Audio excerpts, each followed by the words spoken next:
Ayan, meron tayong gagawin. Cellphone holder, ito ay galing sa sira na hinaman. So kapag meron kayo mechanic, huwag nung itatapon dahil pwede pa yan. Ayan. So tatanggalin na lang yung ulo. Ayan.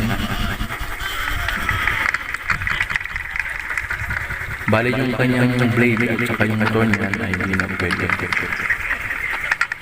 Sunog lang yung motor niya, kaya pinaalis niya. So gagawin natin yung cellphone holder na lang.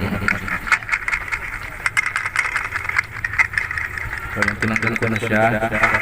Tapos yung kanyang stand na putol din, ay lipat ko ng maganda.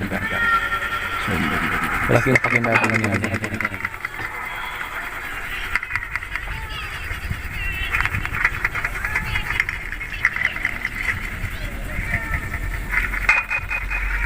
So ayan, sakto lang yan sa butas. Ano mo lang yan, yung paglit higpitan. So okay na yan, pwede nang magamit.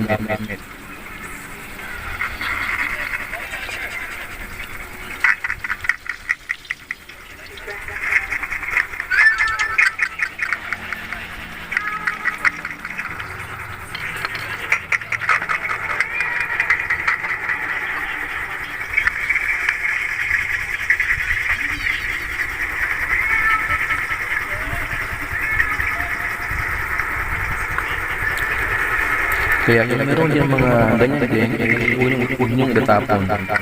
Kaya gayaan niyo lang ito. Gayaan niyo lang. Kung meron din yung mga sira na cellphone holder, yung stand, pwede ito. Ang maganda dito, pwede siyang kabit. Tip lang.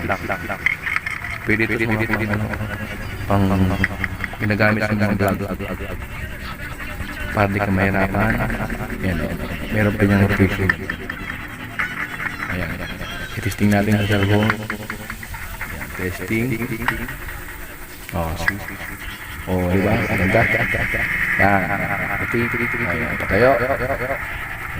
Pahiga. Diba? Galing sa sira.